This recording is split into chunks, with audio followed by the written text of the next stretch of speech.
Hi, and welcome to Elizabeth's Cozy Kitchen. Today is the day before Thanksgiving, and we're going to be making a pumpkin pie, a raw pumpkin pie, or cheesecake. It really doesn't matter what you call it. I think it has more of a pie consistency than a cheesecake consistency, so you can kind of choose how you want to put this. If you want to put it in a springform pan with the crust on the bottom and the filling on top, go for it. Or you can put it in a traditional pie dish. I will have extra filling left over, in which I'll put that I'll have like a separate thing. It could also be like a pumpkin mousse. I mean, whatever you really want to call it, it's delicious. Call it delicious. We're going to go with that. So I have my recipes here. The first thing I'm going to start with, of course, is my crust. I do a pecan crust with my pumpkin pie. So I just have some raw pecans here. I'm going to put 2 cups in the food processor. I have some whole pecans at the bottom of the bag. We'll set those out for decoration on top of the pie.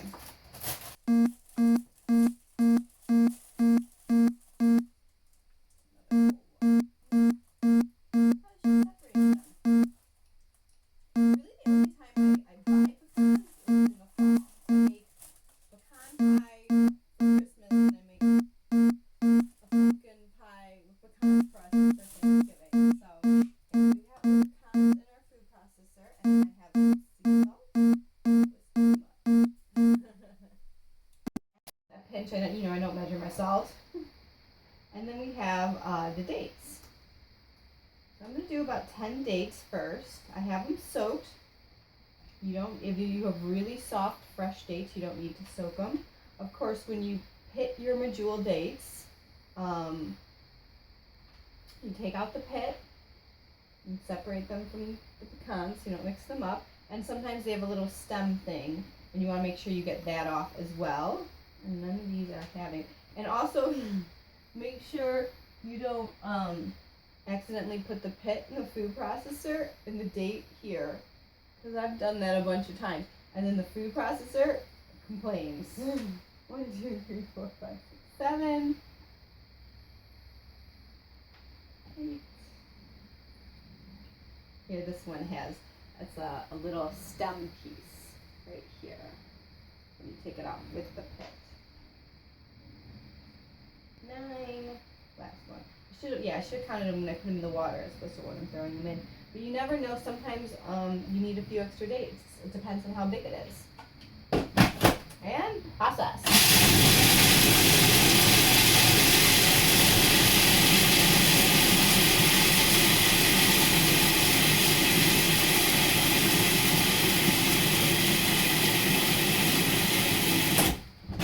Just like all crust, you want to be able to form it into a ball to get it to stick. I want this one to process maybe a little bit more. The chunks are still pretty big.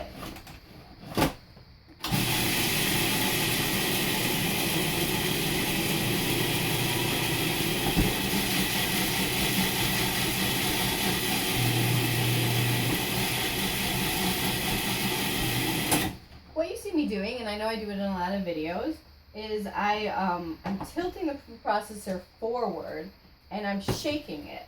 And what that does is usually it's spinning around and it's blending, and sometimes what's on top doesn't go down into the blade as much as the stuff that's on the bottom. So by me shaking it, I'm forcing all that's up here to fall into the blade. That's something I do instead of scraping, I suppose.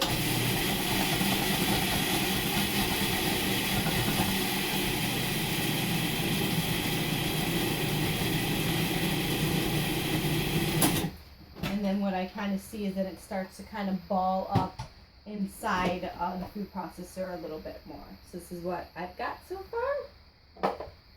And so I have my dough, the crust. And there's a couple things you can do. I'm going to put this in. If you don't want to make a pie, something I did recently is I had cupcake pins, and I put a liner in them. And I put a little bit of crust in the bottom. We'll do one. I'll just do one. Put a little bit of crust in the bottom with the liner. And then I wrapped this in plastic wrap. And this is for making nut cups, which I do when I make pecan pie. And then you're just going to smash in in the bottom. This is a really nice tool for that because it's perfect and it just kind of smushes into the bottom, but I want this back. I'm not doing that right now. But that was also nice because it was peeled away the wrapper and it was little individual pies, which was turned out really nice. So I'm going to not need all that. Let's go ahead and start with it. And let me move it to the front so you can see me do it. So I'm going to go ahead and press the crust, the pecan crust, into my pie dish.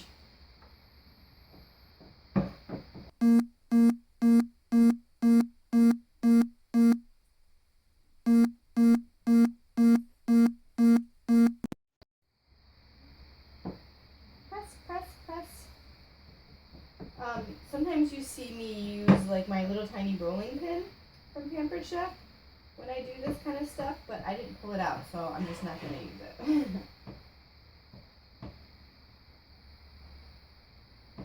You just want to get it up, and when you do a cheesecake, you don't need to put it up the sides, you just put it in the bottom.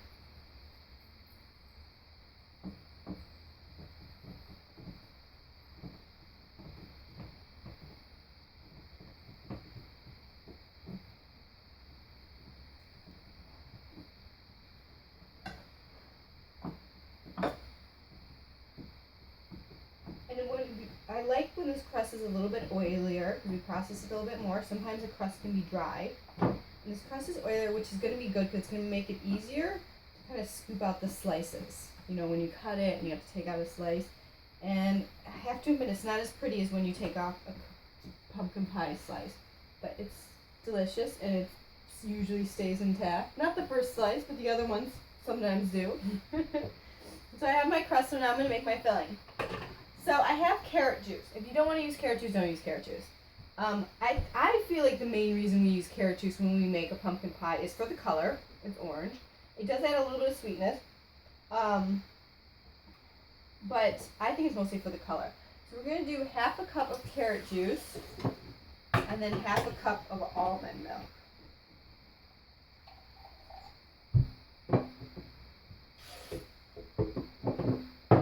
And there's a couple of things you can do for your main filling topping. So this is a delicata squash. I've used this before. You peel it to seed any of the squashes. You're going to peel them, you're going to de-seed them, and then you're going to use the flesh. This is a sweet potato, which I'm going to use today. I did one with sweet potato and it turned out really well. Butternut squash turns out really well. It's also a nice dark orange color. This one's lighter in color. I used a honey nut squash and it was really good. I've also used organic canned pumpkin that was cooked. If you don't care if it's 100% raw, you can use a raw pumpkin. Fun fact, the pumpkin we put in pumpkin pies, that canned pumpkin, it's not even pumpkin. It's like a squash hybrid thing that they use. So most pumpkin pies aren't even made with pumpkin. I had a honey nut squash and that turned out really good as well. Play with the squashes. You can call it a sweet potato pie if you want. I don't really care. One thing that I did that I would recommend before you decide what you want to put in your pie is try them raw. Take a very thin slice of sweet potato. Try it. Try the delicata squash raw. Try the butternut squash raw. Then when you know, taste the pumpkin raw, and then you might be like, oh, now I get why they don't use pumpkin in pumpkin pie. So this is going in with the liquid. And then what I'm also going to put in is this is Irish moss. It's been soaking for a while. And so it looks like this. I've already cleaned it and then I've stored it in this jar because I soaked it a couple days ago. And I'm just going to put in about a 1/4 cup of this. It's also a thickener. We're going to go with that. It's a 1/4 cup. If you don't have it, don't use it. It doesn't matter. I think it still turns out perfectly fine. You want to put it in with the liquid portion. The reason we're doing liquid and sweet potato and Irish moss is because it's a little bit harder to process. So before we start adding in the cashews and making it really thick, we want to blend it like this first.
this orange mixture. It's very pumpkin-y colored, right? And that's mostly from the carrot juice, because if I don't use carrot juice, it does not get this orange. I don't care what squash I use. And then we're going to add in our cashews. It's 3 cups of soaked cashews. And yeah, the blenders may have a little bit of a hard time with this. It's a lot of mixture, a lot of thickness. I have 3/4 cup of maple syrup. I like a lot of cinnamon in mine. So I like to do 1 tablespoon of cinnamon and 1 tablespoon of pumpkin spice. And pumpkin spice is a blend of cinnamon, let's see if I remember this, cinnamon, cloves, allspice, and ginger. Is that right? That may not be right. But it's basically a combination of 4 different spices. So there is cinnamon in pumpkin pie spice if you just want to use 2 tablespoons of pumpkin pie spice. It's really, when we think of pumpkin pie, we're not so much thinking about the flavor of pumpkin, it's the spices we use. Okay, so what else? So I have that. I have put a pinch of salt in this. And then I'm going to need a 1/2 cup of coconut oil. I actually forgot to use coconut oil in a recipe recently for this. And if you wanted to make this like a pumpkin soup almost, it actually turned out pretty good. I didn't actually think it needed it. It wasn't as firm. It just wasn't as firm. So it wasn't, it like spread a little bit more. But it still had the Irish moss in it, which held it together. If I didn't have the Irish moss in there, I don't think it would have held together at all. But it was still pretty good. So if you don't want to put the coconut oil, less fat, there's already fat in the crust, or you want to make a pumpkin mousse, then skip the coconut oil.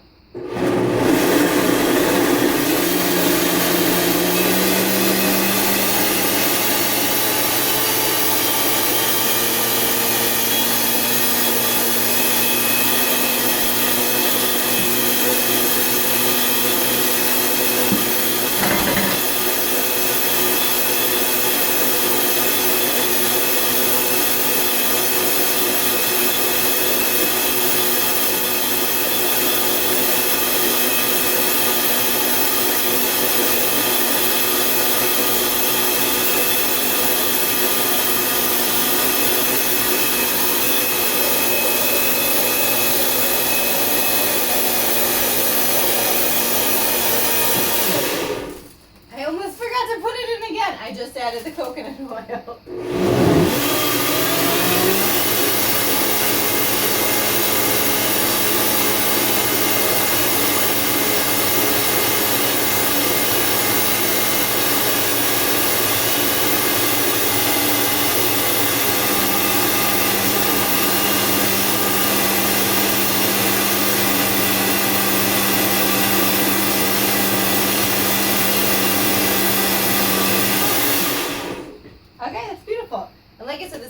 Way too much filling. The recipe is actually for a cheesecake. I'm going to put it on the side as like a pumpkin mousse for me to have today. I'm going to fill this up.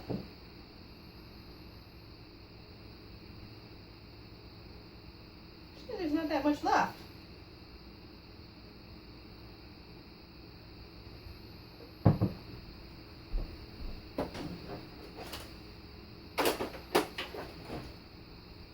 My spatula, I'm just going to smooth it out.